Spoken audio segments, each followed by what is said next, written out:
Testimony time. Testimony time. Back to the Super T Sigma journey through the Qliphoth. My personal testimonial.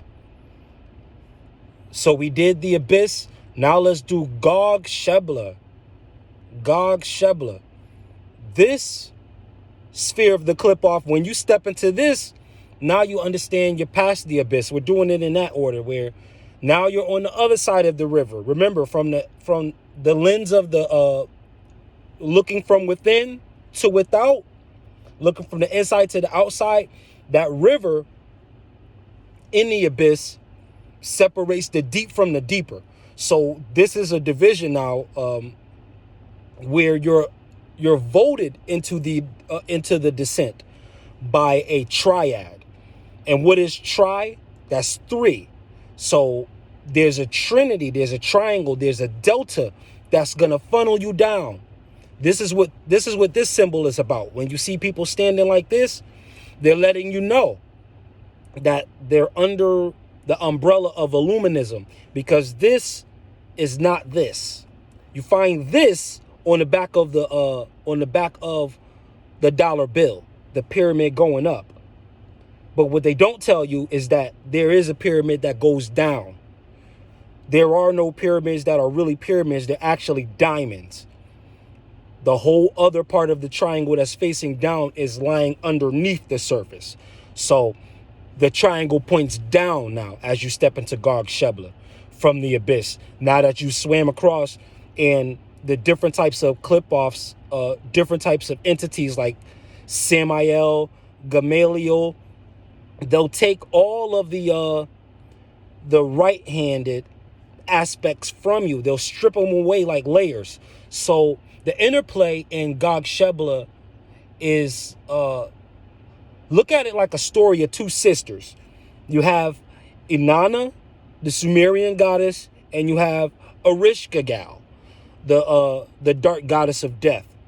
Twin sisters, both halves meeting in the middle of the subconscious mind, So Inanna, she descends, and each time she passes a gate, there's like 7 gates that she has to pass through, that we pass through into Illuminism. And each of these gates, you shed a layer. So one set of gates, you shed a layer. One layer might be, I believe in Santa Claus. You're shedding that.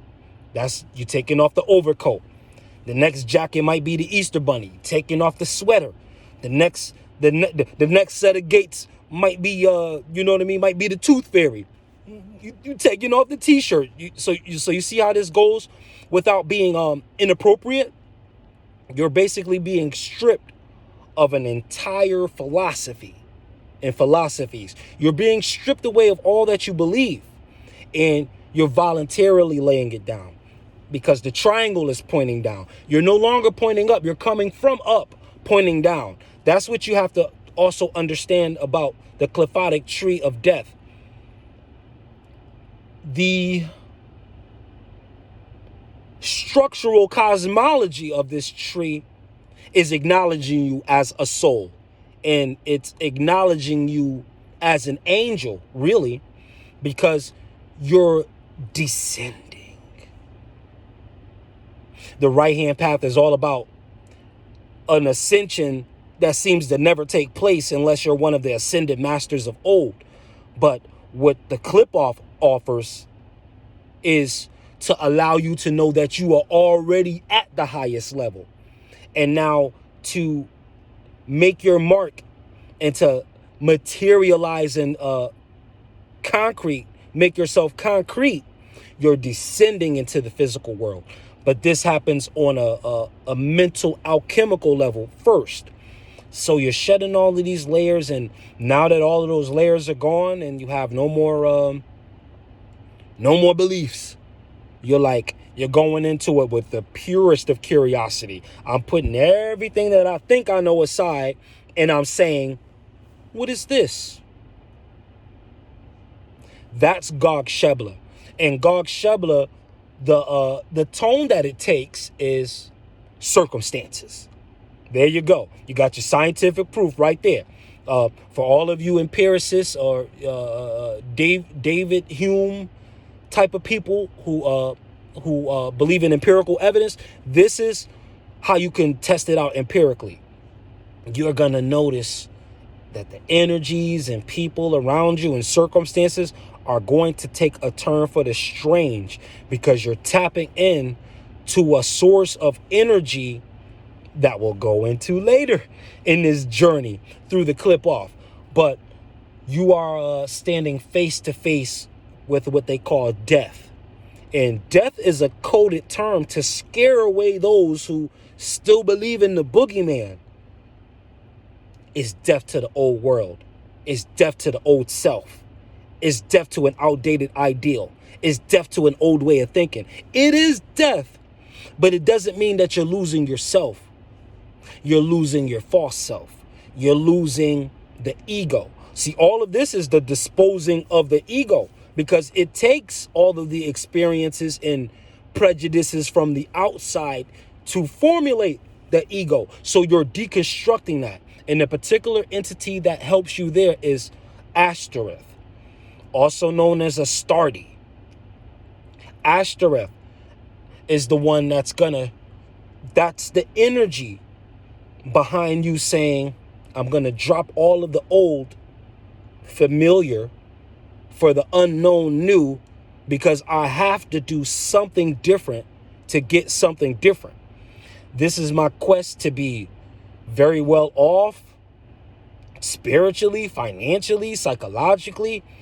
Look, I did the Christianity thing, even engaging in the monetary practices of reaping and sowing, just to let you know, like, as a human being, yeah, to get your very basic needs accomplished through what you believe. Yes, I've done that. But what you're going to find on the Qliphotic tree of death is that there is no more middleman. There's no approval process. There's no, well, do you deserve it? What kind of background are you? What's your bloodline? Who are you related to? Is there anybody in your family that has joined us in the past? None of that is coming into play when you're passing through Gha'agsheblah, because this is your personal power, your personal sovereignty, your personal connection, your personal purpose. Not as someone else is constructing it and formulating it and handing it off to you, but your own purpose as you define it. That is Gha'agsheblah. And Gha'agsheblah represents these different events and forces that are going to cause you to drop that off. You're going to see something in the news that's going to disprove something that you always believed the whole entire time. Somewhat. You always had that little inkling in you that this all sounds good, but what if? A lot of us, if you came up in church or in different belief systems, you were told not to ask questions. And I ran into a lot of discrepancies among a lot of Christians of the old school variety who would say, don't question God. Who are you to question God? Don't question God. And I'm pointing them out in the Psalm. I'm like, well, look, right here in the Psalm, it says, inquire in this holy temple. God wants you to discuss things and ask questions. Ask him questions and inquire. The Most High wants that. Because if you're not asking any questions, if you're not trying to know, then what are you doing? You're clutching on to ignorance, are you not? Gha'agsheblah. So, and I was already curious. I was already a curious individual.